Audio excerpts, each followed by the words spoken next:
mon livre qui s'appelle « Les Nations Unies, comment l'ONU enterre les droits de l'homme » avait bien évidemment sa place ici puisqu'il parle de questions qui non seulement touchent à la politique de notre pays, mais à la politique internationale.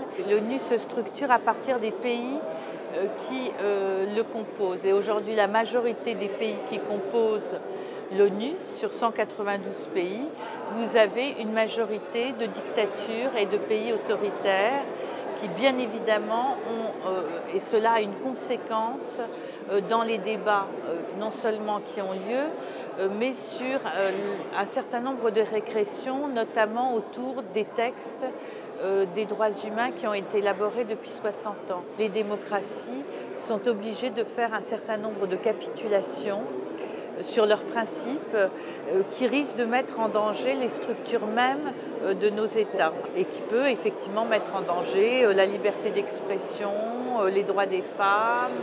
On en est encore à demander les droits de faire quelque chose, alors que nous en sommes au droit à quelque chose.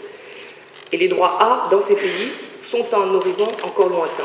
Notre monde vit à ce rythme, à ce double rythme assez tragique, marqué ici chez nous par le citoyen qui cherche à être, dans ces pays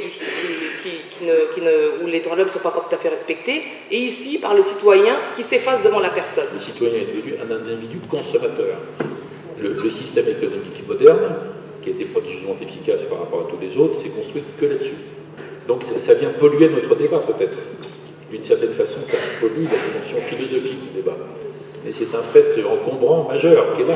Il faut placer le curseur entre précisément la société de consommation et la société politique traditionnelle. La ligne de partage, elle est fondée sur la question politique fondamentale de quelle société voulons-nous, où voulons-nous aller. Et cette question-là, elle n'a pas encore été tranchée. C'est comme tout à l'heure, vous me demandiez si l'État peut garantir les droits de l'homme. Moi, je considère voire même, est-ce qu'il est légitime à s'en préoccuper?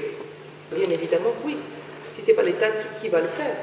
Parce que l'État dispose de la force commune, qu'il a la responsabilité d'être raisonnable et donc de préserver les libertés individuelles. Quand nous, dans notre travail diplomatique tous les jours, on parle de droits de l'homme dans un État, on parle à l'État en tant que tel. Autour de ça, il y a les ONG, il y a les médias, il y a les journalistes, mais tous ces acteurs intermédiaires ne peuvent jouer leur rôle de défense des droits de l'homme que si l'État les y autorise. Et c'est en ce sens que je considère effectivement que l'État doit, de manière indispensable et identitaire, veiller à la protection des droits de l'homme.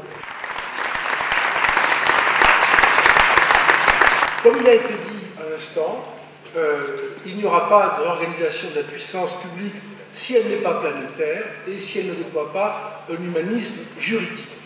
Je voudrais terminer en précisant que j'ai beaucoup apprécié la formule utilisée par Ramayad pour dire au fond que ces pays qui ne pratiquent pas encore les droits de l'homme sont comme des pays étrangers, au moins des pays étranges, et définir l'étranger par la non-application des droits de l'homme peut paraître une bonne définition de cet humanisme juridique nouveau. Merci.